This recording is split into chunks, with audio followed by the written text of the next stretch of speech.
Olá, o meu nome é Alan Maurício. Sou um homem de cor parda, cabelos escuros, barba e bigode. Estou em pé e tenho 1,87 m de altura. Estou usando uma camisa de botão de listras nas cores vermelha, amarela e preta. E estou aqui me comunicando através da Libras, Língua Brasileira de Sinais. Eu faço parte da equipe de diversidade e acessibilidade e você está acompanhando a Observe 2021, Conferência Brasileira de Pesquisa de Experiência.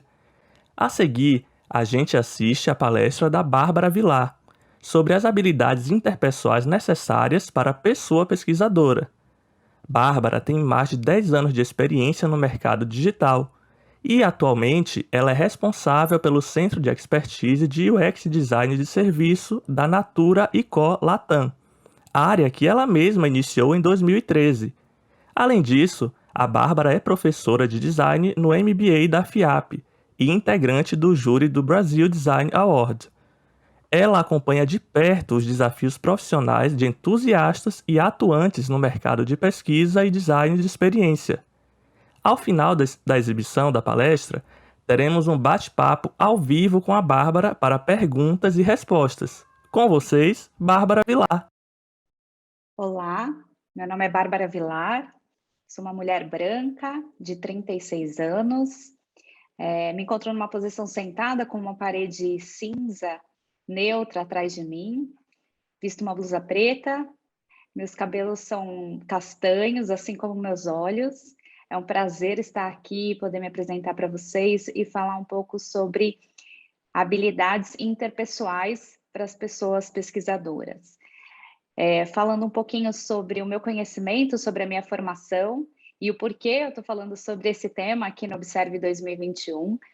Bom, minha formação inicial é marketing, depois disso eu vim me aperfeiçoando em duas vertentes, fazendo alguns cursos e especializações em design, design estratégico, design thinking, design de serviço, mas também me apaixonei, me aperfeiçoei em práticas contemplativas. Então, eu sou pós-graduada em Ciências do Yoga, pelo Instituto de Pesquisa e Ensino do Yoga, aqui no Brasil, afiliada à Kaivalya-Dhamma, que é uma escola na Índia, a primeira escola que se especializou em estudos científicos sobre o bem-estar a partir da prática da yoga, e também estou fazendo agora minha pós-graduação no Einstein em equilíbrio emocional nas organizações. Então, estou bastante feliz em poder ter sido convidada para falar um pouco de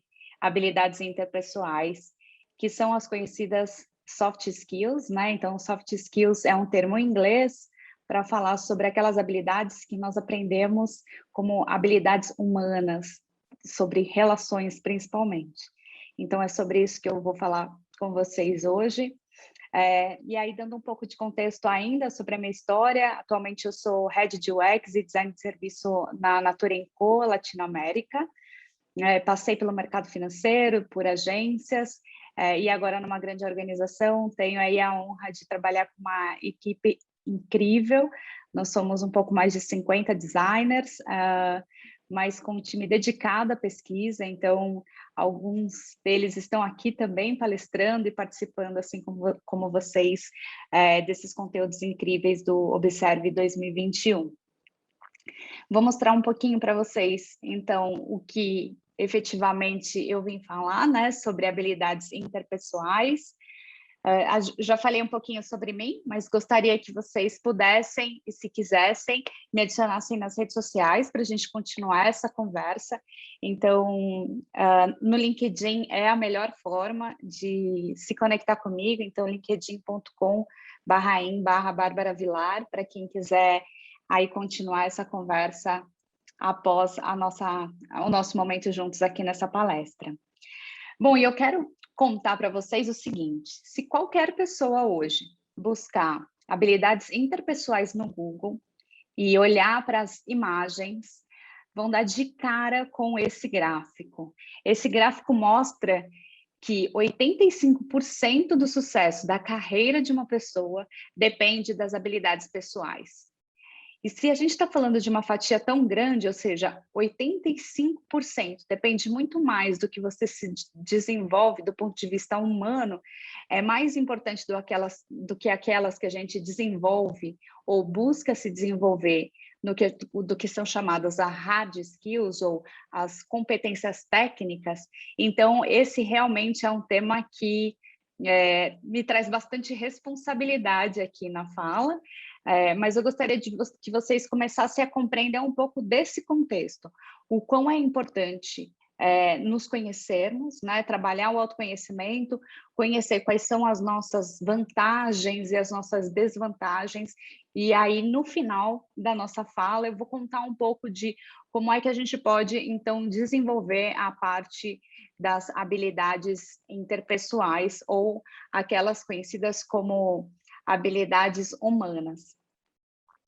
Bom, quando a gente fala sobre habilidades humanas e competências técnicas, a gente está falando primeiramente de habilidades que são subjetivas, quando a gente pensa em habilidades interpessoais, né? Elas são difíceis de serem repassadas e elas são comportamentais, ou seja, elas carregam uma série de informações que vêm desde a nossa primeira infância, ou seja, daquilo que os nossos pais, os nossos familiares, as pessoas que conviveram com a gente durante a nossa formação, que vão sendo introduzidas, né, na nossa forma de agir, de pensar. Então, desde comunicação, inteligência emocional, resiliência e mais algumas outras que a gente vai ver mais à frente. E as competências técnicas são aquelas que nós escolhemos desenvolver. Então, elas estão mais relacionadas com a nossa tarefa, né, com o nosso trabalho.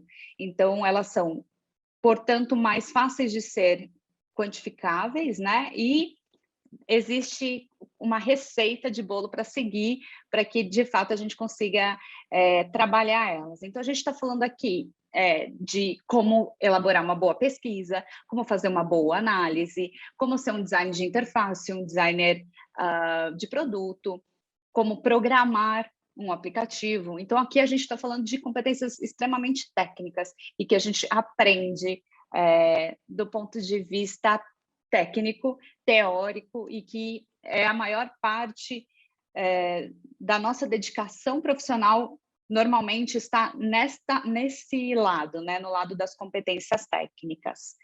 Mas o que a gente tem visto é que, com a complexidade que vivemos, né, na sociedade que estamos, que é cada vez mais fluida, mais volátil, que tem cada vez mais impacto pela globalização, pelo cenário macroeconômico, a pandemia também nos mostrou o quão desafiador é viver num contexto onde não há controle, as qualidades, né, ou as habilidades interpessoais estão sendo cada vez mais necessárias para a gente conseguir navegar na incerteza, navegar nesse contexto volátil, né? Então, as empresas estão buscando muito mais as qualidades e as habilidades interpessoais do que propriamente as técnicas, porque as técnicas também estão mudando com bastante rapidez. Então, para nós que trabalhamos no mercado de design, de pesquisa, de design de produto, de design de serviço, sabemos o quanto as empresas estão passando por grandes transformações e isso nos exige muito mais as habilidades interpessoais. Para vocês terem uma ideia, essas habilidades elas estão sendo tão procuradas para serem desenvolvidas que o curso de habilidades interpessoais do LinkedIn Learning foi o mais buscado, ou seja, o mais popular no ano de 2020. É uma trilha, está lá disponível, então, inclusive, se vocês quiserem se aperfeiçoar ou ver um pouco desse conteúdo, vale a pena. São várias videoaulas numa trilha bem completa sobre habilidades interpessoais. Então, vale muito a pena isso por quê? Porque o LinkedIn estuda, né, todo o cenário de recrutamento e se faz bastante claro o quanto os recrutadores, os líderes, enfim, todo esse perfil de pessoas que estão recrutando, né, que tá entre RH, recrutadores, mas também gerentes, líderes de equipe, estão buscando nos profissionais. E para vocês terem uma ideia, ainda vindo da fonte do próprio LinkedIn, 80% dos líderes das empresas disseram que as habilidades interpessoais são cada vez mais importantes para o sucesso de toda a empresa. Então, é por isso que eles também buscam isso claramente nos seus times, né, ou nos novos membros que serão contratados, e disseram também que as habilidades interpessoais importam tanto ou até mais do que as competências técnicas. Então, dentro dos entrevistados, né, dentro daqueles que responderam à pesquisa, 92% dizem que essas habilidades são mais importantes do que as habilidades técnicas. E aí, quando a gente olha isso entre habilidade técnica e habilidade interpessoais, né, competências técnicas e habilidades interpessoais, o que eles dizem é o seguinte: 30% das contratações, elas são feitas a partir puramente das habilidades interpessoais, ou seja, faz a diferença na hora de se destacar, né? No momento onde talvez você não tenha tanta habilidade técnica que está sendo pedida, né? A competência técnica que está sendo pedida, mas as suas habilidades interpessoais podem sobressair e garantir para você uma boa colocação ou até, de fato, aquela vaga. Quando a gente fala da combinação de habilidades interpessoais e das competências técnicas, a gente está falando de 62%. Então, obviamente, é a maior fatia. Então, esse balanceamento entre esses dois grandes compostos aí do que é um profissional é 62% da escolha do recrutador ou da liderança, né? E apenas 8% olha só para as competências técnicas. Então, é impossível hoje separar e dizer, não, mas eu sou um bom designer, ou eu sou um bom desenvolvedor e isso me basta. Não, isso não basta. Esse gráfico mostra bem isso. E aí, quando a gente faz essa mesma análise, fazendo uma observação do que é ruim numa contratação, ou o que falhou numa contratação, o que desponta habilidades interpessoais. Então, assim, muitas vezes as pessoas que não têm as habilidades para aquele contexto, para aquela empresa, no sentido das habilidades humanas, normalmente é onde tem a maior fricção, ou seja, as contratações ruins, devido à falta de habilidades interpessoais, correspondem a 45%. E quando a gente olha para o composto, né, para as duas, 44%, então, né, quase que mais a metade do gráfico, e apenas 11% é por competência técnica. Por quê? Porque competência técnica a gente desenvolve um pouco mais rapidamente, e elas são muito voláteis. Então, também estamos muito mais, como líderes e como recrutadores, estamos mais abertos a entender que esse lugar precisa de um desenvolvimento mais rápido e que ele vai mudar de qualquer forma. Então, isso é muito mais aceitável. Então, essa não é a maior questão. E aí eu queria trazer uma fala de Simon Sinek, que eu acho que quem já leu ou já viu algum TED ou algum vídeo do Simon, sabe o quanto ele fala sobre as nossas habilidades interpessoais, né? Ou as provocações que ele faz sobre ser humanos de negócios, ou ter essas habilidades desenvolvidas suficientemente para que a gente consiga estar sempre à frente, ou estar num lugar aspiracional importante para os negócios, né?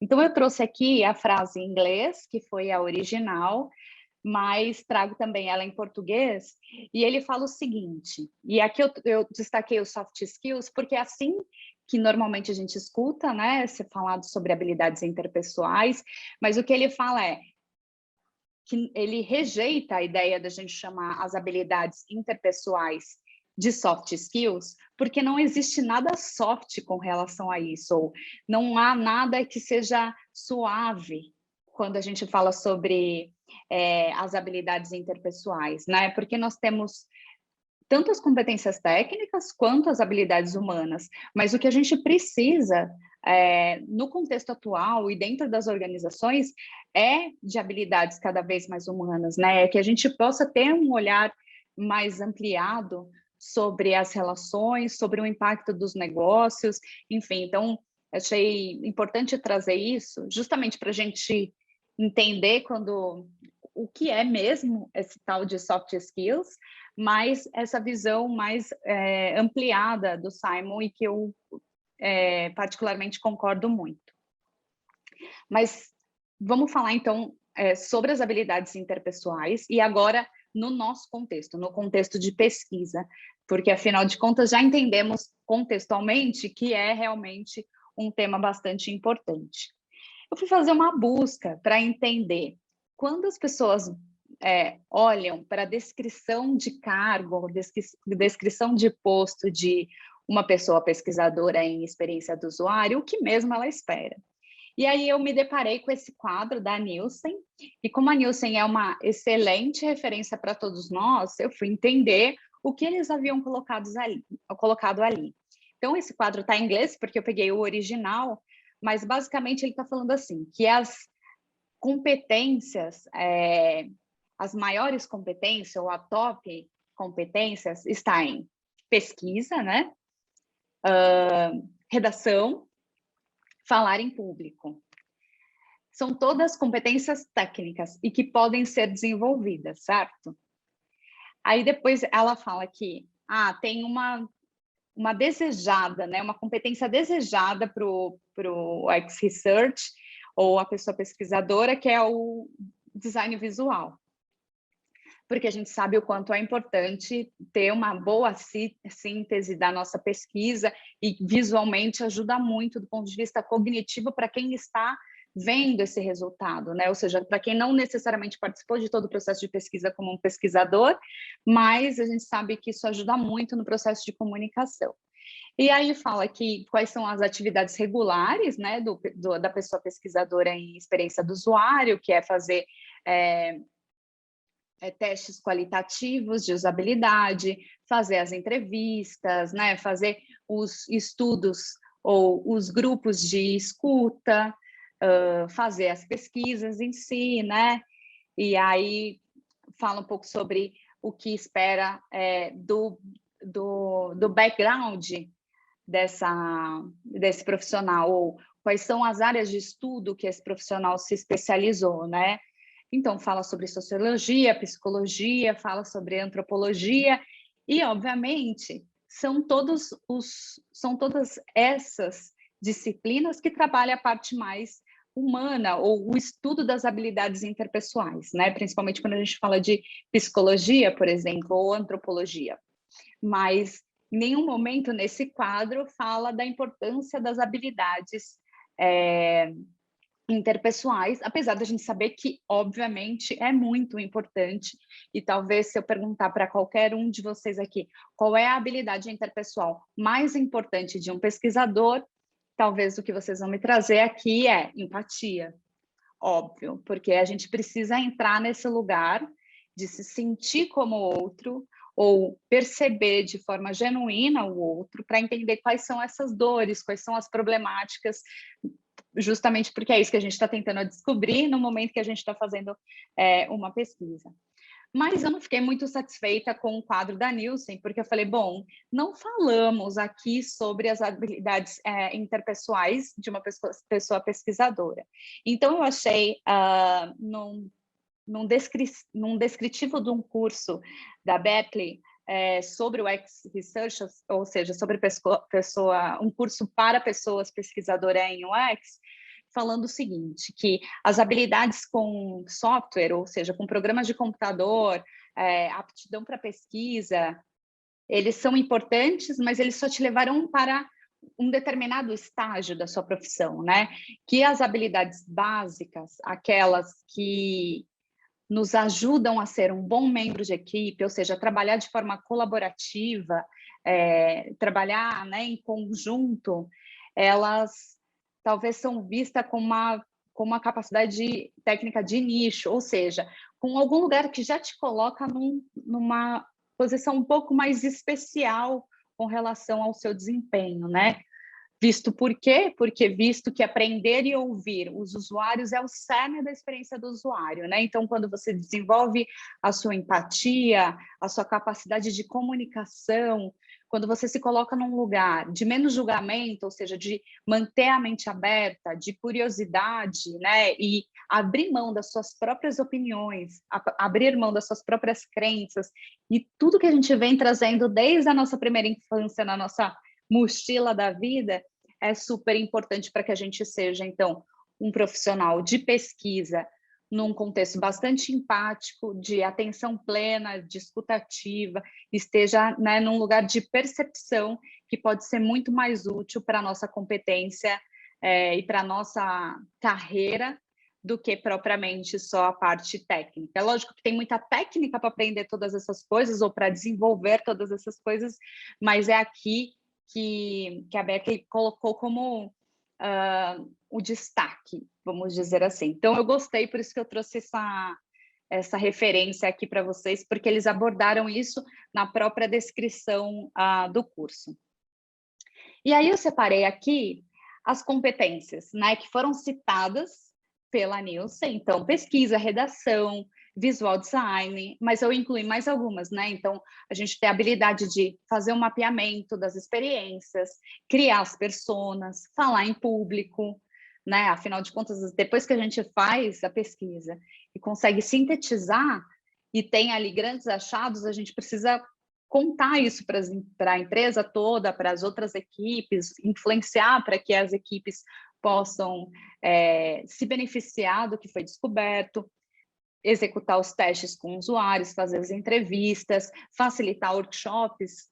Boa parte dos nossos workshops, né, de design thinking estão no caminho da pesquisa, né? Então eles nos ajudam a estruturar pensamentos, a alinhar pensamento, a alinhar hipóteses. Então a facilitação acaba também sendo uma grande habilidade pedida aí para os pesquisadores. E quando a gente fala das habilidades interpessoais ou as habilidades humanas, a gente está falando aqui de alguns.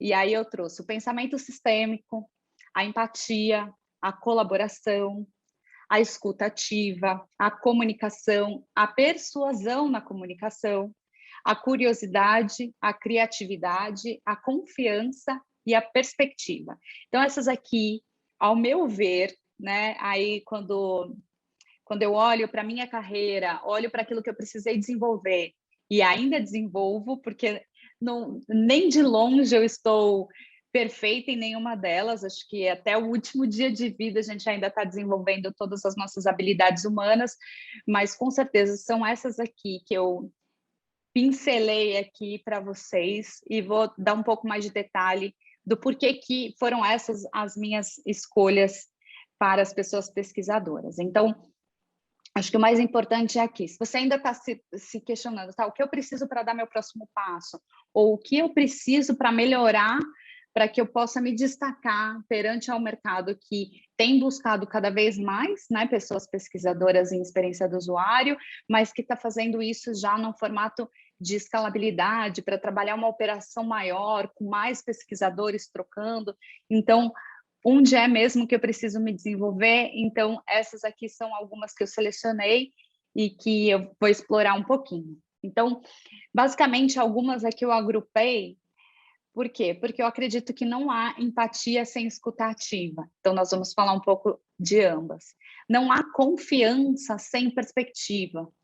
E aí vocês vão entender o porquê que eu juntei confiança com perspectiva no momento em que eu detalhar aqui, né? Mas guardem isso, guardem essas duplas de competências e como elas são importantes para a construção do todo.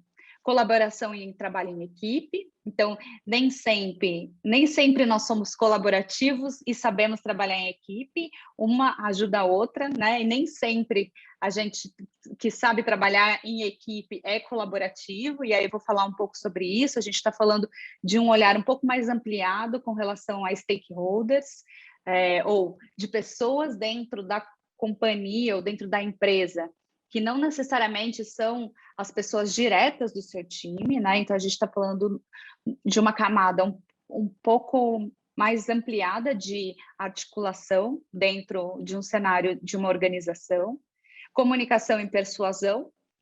Essa é um pouco óbvio, né? Mas não necessariamente a gente se conecta, e ela é bastante importante quando a gente fala sobre pesquisa. Curiosidade e criatividade, também é uma dupla super importante. E aí, inteligência emocional.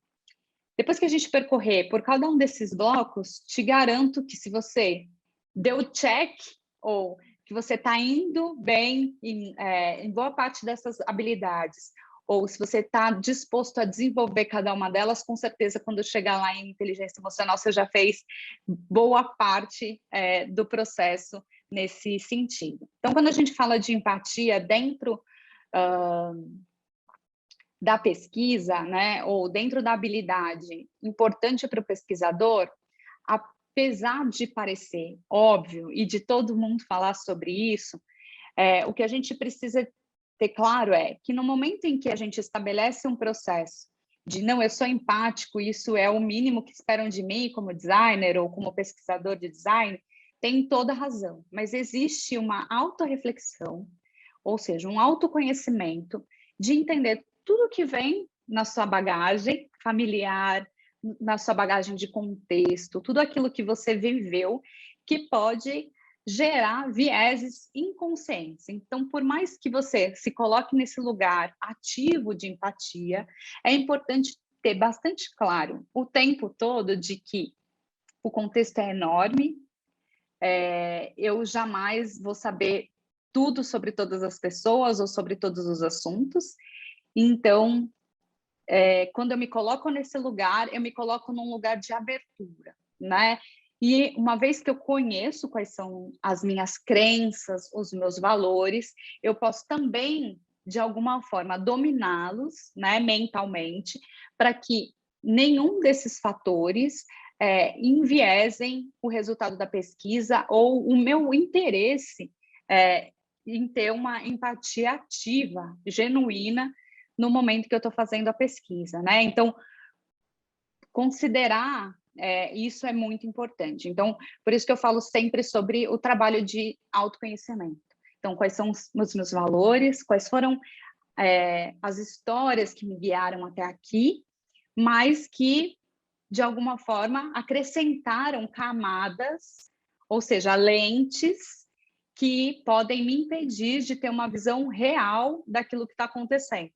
Isso porque é inconsciente. Então, estar alerta, estar presente no processo empático é muito importante, né?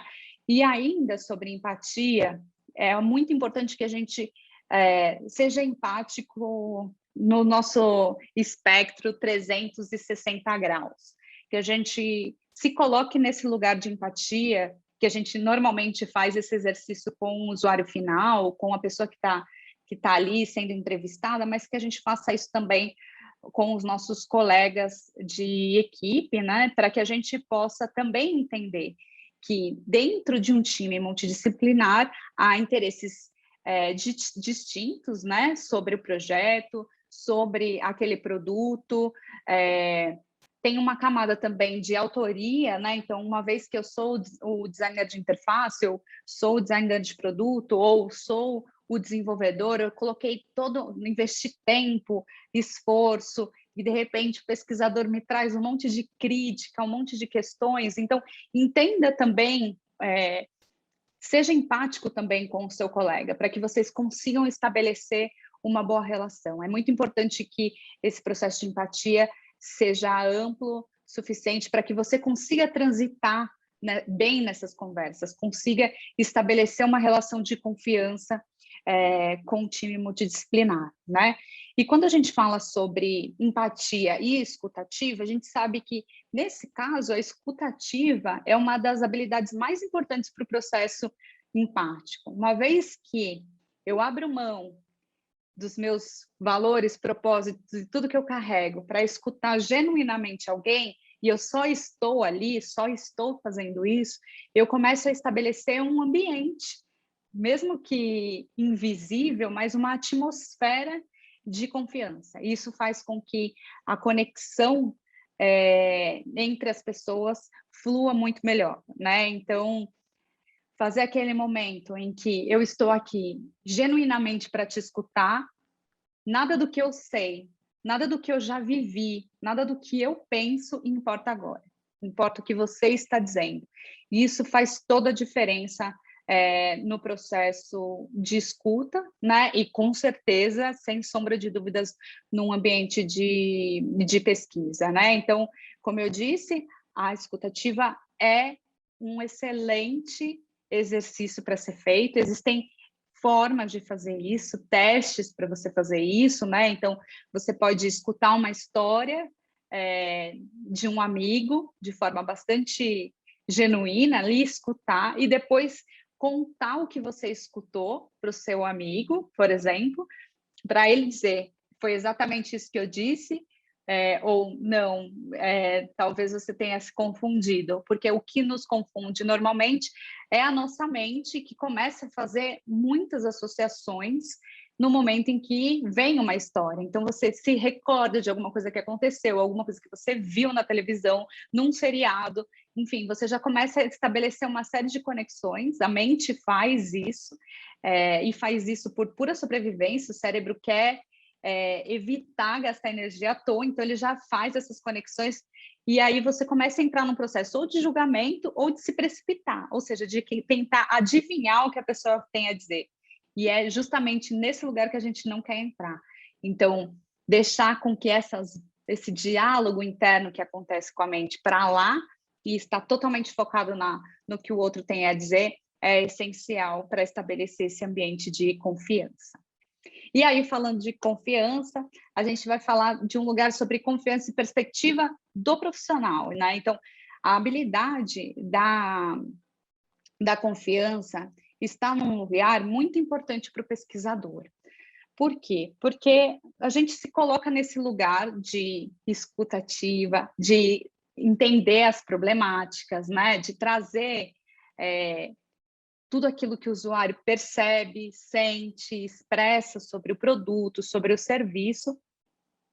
Então, é natural que a gente comece a ter repertório sobre o usuário e que a gente seja procurado pelos nossos colegas para tirar dúvida. Olha, eu estou pensando em fazer algo, o que você acha? Então, a gente acaba entrando nesse lugar. Esse lugar é um lugar muito importante e a confiança também nos coloca nessa posição de referência. Então, ter confiança em poder falar sobre o que você sabe, sobre o que você vivenciou e viu durante as pesquisas, né? Trazer todo esse histórico do que você já tem pesquisado é muito importante. Mas nem sempre você vai ser a pessoa que conta as boas notícias. Muitas vezes você vai ser a pessoa que vai trazer uma má notícia, ou ainda que, apesar de você ter trazido boas notícias ou bons insights, aquele insight não é necessariamente o que o time está disposto a trabalhar naquele momento, naquele trimestre ou naquela próxima sprint. E isso pode te trazer um pouco de frustração, né? E aí eu já estou começando a falar um pouco sobre perspectiva. Por quê? Porque muitas vezes a gente se coloca no lugar da confiança, mas a gente precisa também entender que, por mais confiante que somos, por mais que a gente tenha todas as informações na mão, não necessariamente ela é útil para aquele momento.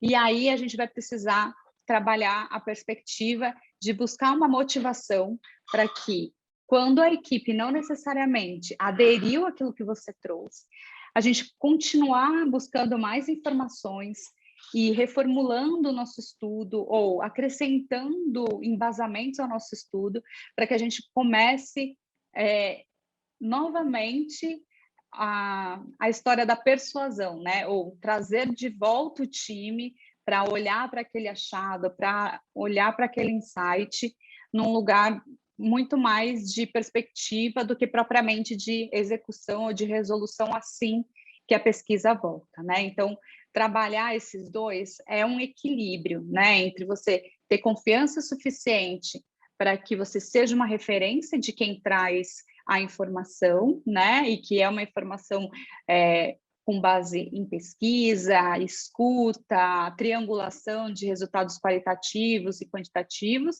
mas nem sempre vai aderir rapidamente àquele achado, né? Às vezes as pessoas precisam vivenciar, absorver, né? Às vezes muitas vezes o pesquisador está há muitos passos à frente do que o time de desenvolvimento, né? Então você já está prevendo algo que o time ainda não viu. Então, às vezes, eles precisam vivenciar aquilo mais vezes e, portanto, ter essa perspectiva de ir trazendo e retroalimentando o time com informações é importante, porque senão você pode entrar nesse lugar de frustração e a ideia aqui é a gente ter a perspectiva como um lugar de automotivação.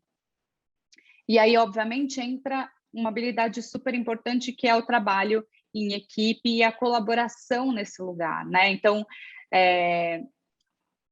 eu vejo em alguns times, por exemplo, que a pessoa que faz a pesquisa, o pesquisador, às vezes é uma pessoa só tem uma pessoa de pesquisa que retroalimenta outros times, e aí a gente entra num lugar de, é aquela pessoa que é a referência, né, que está ali num lugar, como eu falei, de confiança, mas está trabalhando muito sozinha. Isso pode limitar um pouco essa visão um pouco mais expandida da situação, do contexto, né? Então, o ideal é que se você é um pesquisador, só tem eu no time de pessoa pesquisadora, né? Eu não tenho outras pessoas. Então, faz sentido que você encontre maneiras de estabelecer ambientes colaborativos com os times. Então, você pode mostrar o seu planejamento, mostrar qual é o seu plano de pesquisa, e atualizando o time dos seus próximos passos e trazendo um pouco de cada uma das etapas. A cada momento que você evolui no seu estudo, você traz o como você está fazendo, né? Você ainda não vai poder falar de resultados, mas você vai poder contar um pouco dessas vivências da pesquisa, as histórias que você tem escutado. Isso pode ajudar o time a se interessar, a inclusive participar de algumas escutas, né? Eu quero estar com você, eu posso te ajudar com isso, e começar a olhar também, além do próprio time de design e de desenvolvimento do produto ou serviço que você está envolvido, começar a olhar além daquela squad ou daquela tribo ou daquele departamento e começar a ver se existem outras pesquisas que foram feitas,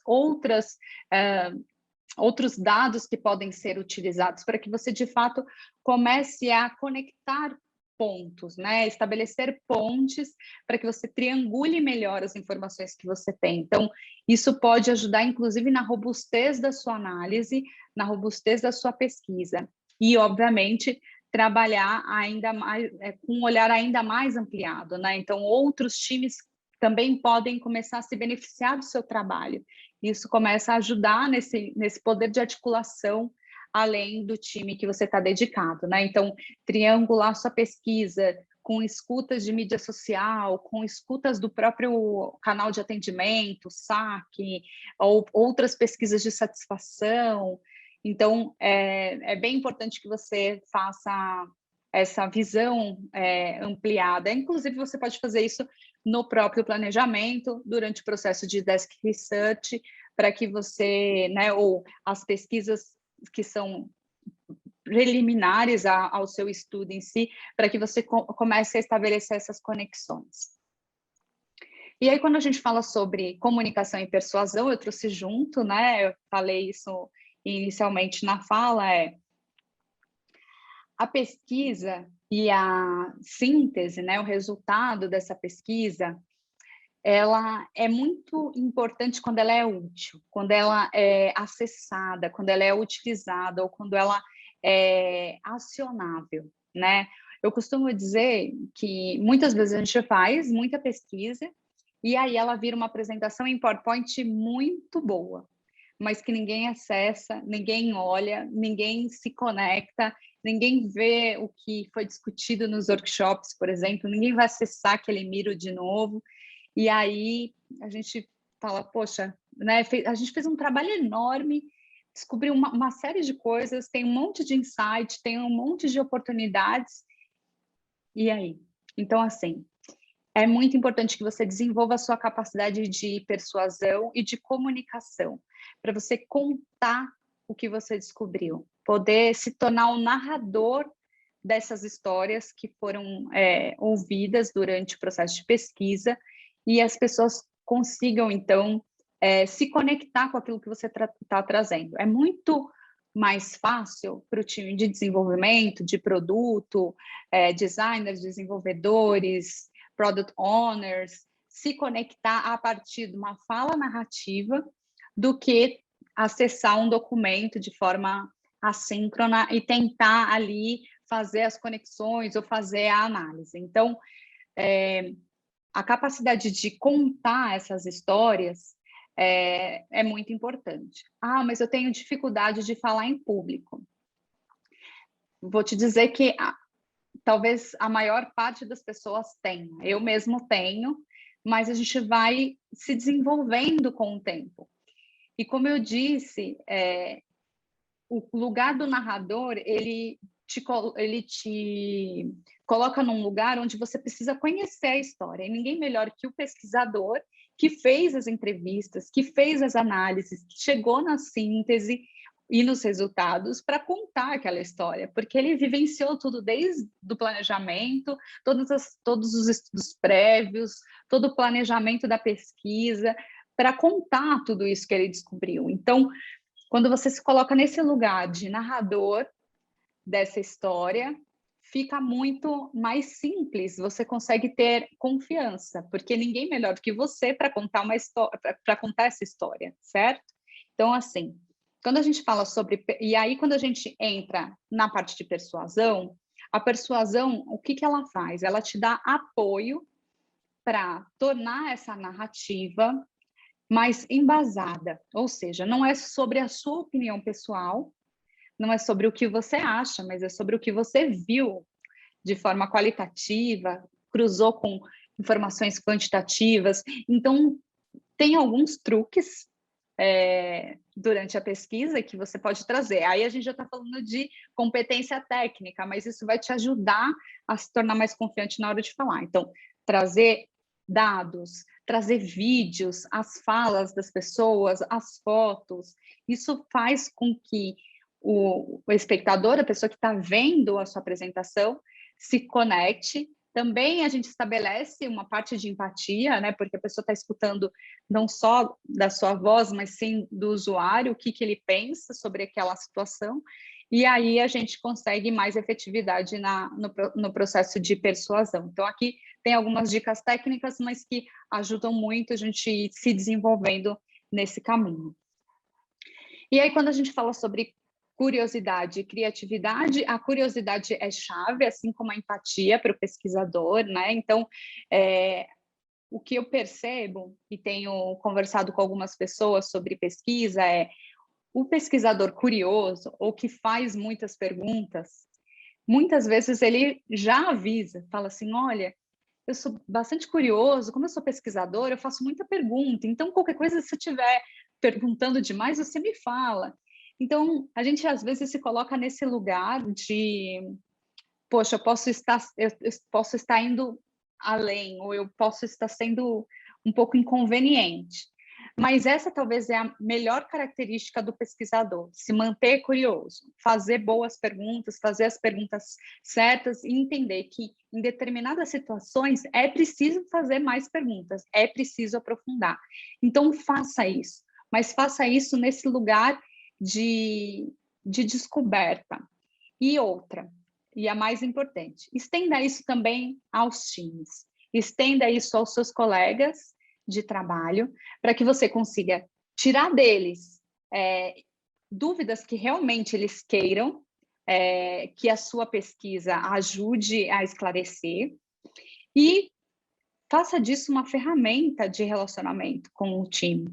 Então, a partir do momento que você explora isso, que você entra nesse processo, você está criando aquele ambiente de confiança, aquele ambiente colaborativo, e quando você trouxer a síntese, os resultados, você pode, inclusive, usar essas perguntas e essas dúvidas que você conseguiu extrair a partir da sua curiosidade para ajudar nesse repertório e as pessoas vão se conectar com aquilo. Poxa, é verdade, você me perguntou mesmo, eu trouxe essa dúvida, que bom que você conseguiu saná-lo, que bom que você explorou, e era uma hipótese que, na verdade, não tinha muito a ver, e está tudo certo. Isso ajuda na construção de pontes.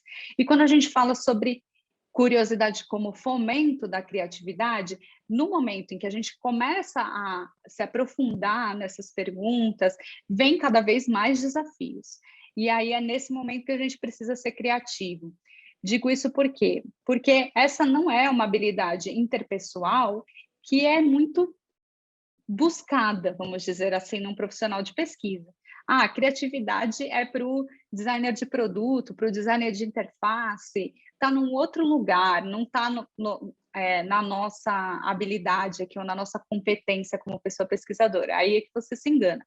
Quanto mais desafiador são as pesquisas, são os objetos de investigação, mais é que a gente vai precisar de criatividade. Então, a gente pode, sim, trabalhar o nosso lado criativo na forma que a gente vai fazer aquela pesquisa, na forma que a gente vai perguntar alguma coisa para o usuário, quando a gente vai escolher as metodologias, né? Então, tudo isso são formas da gente usar a nossa criatividade, né? Então, a gente tem que entender sempre o lado da curiosidade como uma chave para depois a gente usar o nosso lado criativo de como que a gente vai planejar e formular a nossa pesquisa.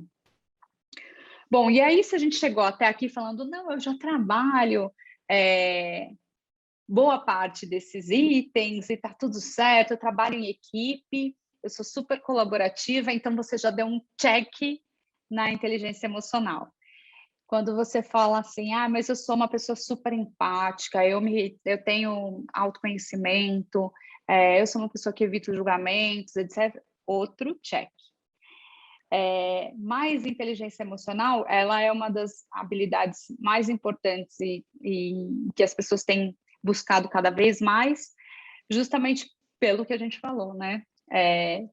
As empresas estão buscando pessoas cada vez mais resilientes, né, vamos dizer assim, ou que saibam se relacionar bem, que estabeleçam bons ambientes de trabalho, né, estabeleçam esse espaço de confiança entre o time, mas a gente sabe que tudo que a gente carrega, né, e eu vou falar sobre isso de novo, tudo que a gente carrega na nossa mochila de valores, de crença, de aprendizados, de repertório familiar, de repertório contextual, tudo isso fica gravado e o nosso cérebro faz muita associação o tempo todo. E lembrando, o cérebro faz isso por pura sobrevivência, para não precisar usar mais energia do que ele já utiliza.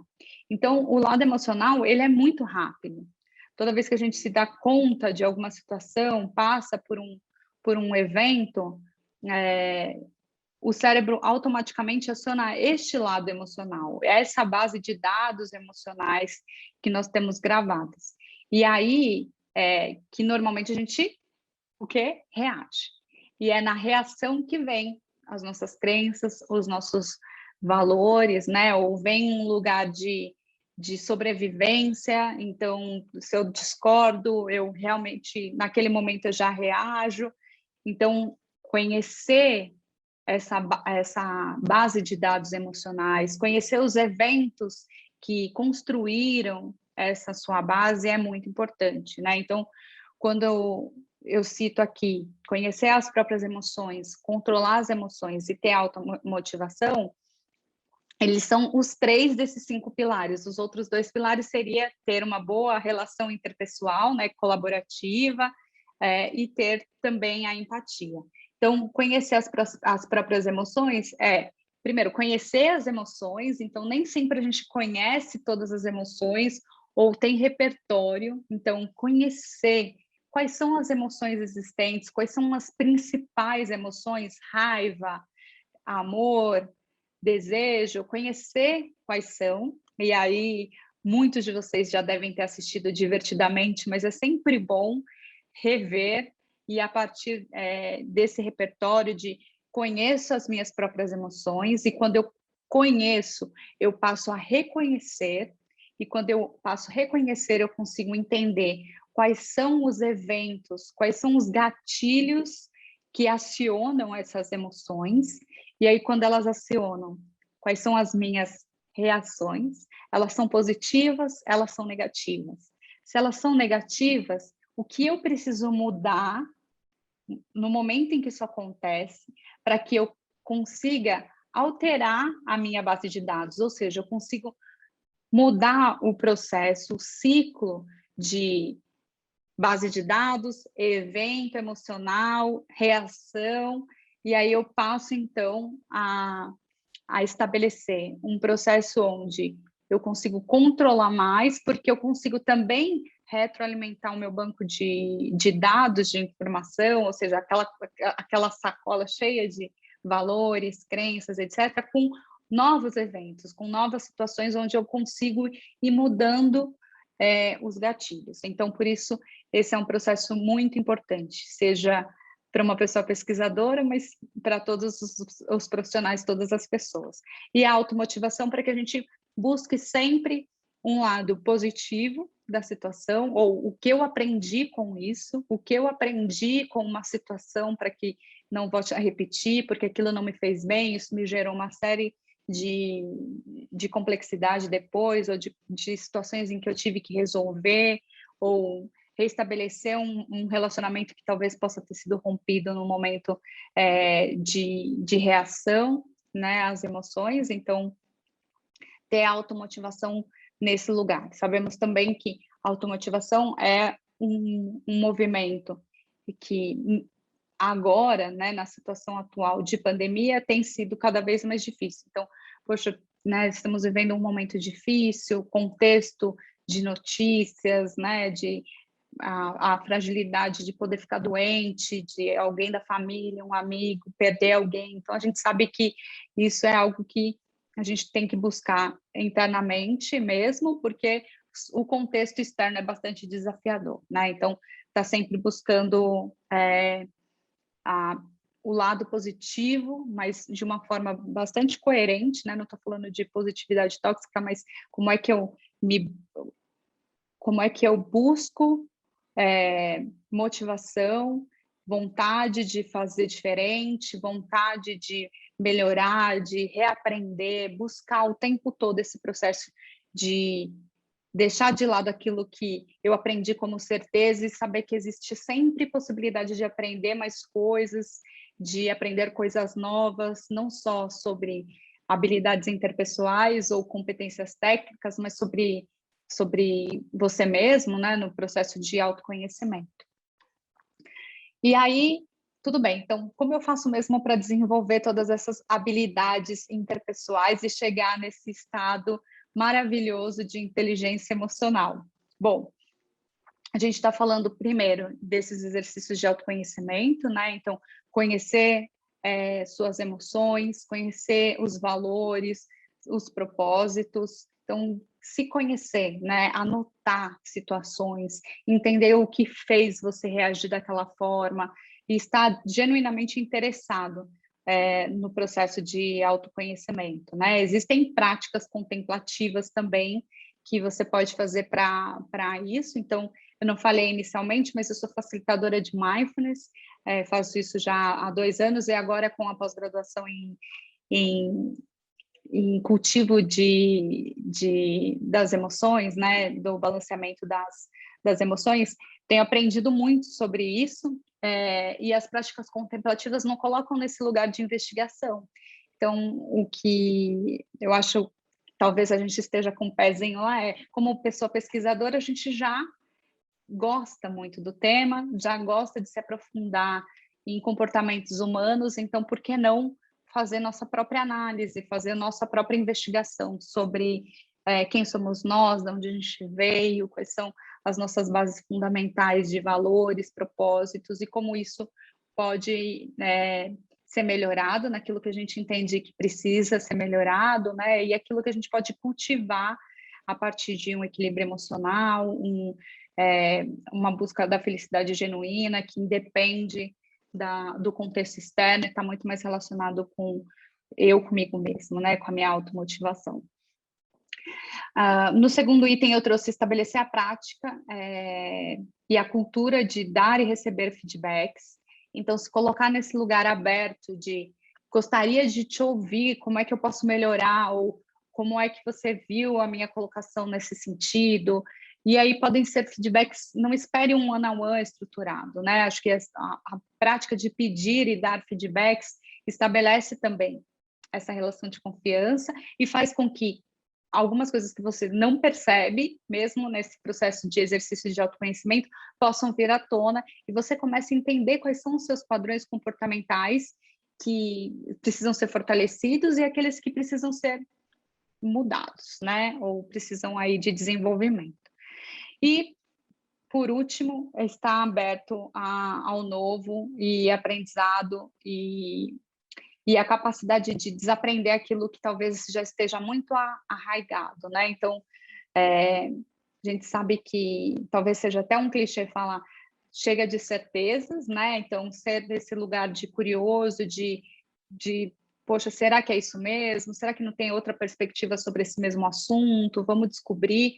Acho que como pessoa pesquisador, a gente já faz isso, né? Estimula, mas acho que a gente fala muito, né? Estimula muito, mas será que não tem coisas que estão ali presas que a gente precisa soltar? Então, também fazer essa busca, né? E buscar sempre novos aprendizados, novas habilidades, para que a gente vá, então, se desenvolvendo de forma mais holística, né? E aí eu finalizo a minha participação por aqui, espero que vocês tenham gostado desse tema. Se gostarem e quiserem continuar esse papo, o convite já foi feito, mas eu reforço aqui, a gente pode continuar essa conversa também no LinkedIn. Eu agradeço todo o time da Observe pelo convite e até a próxima.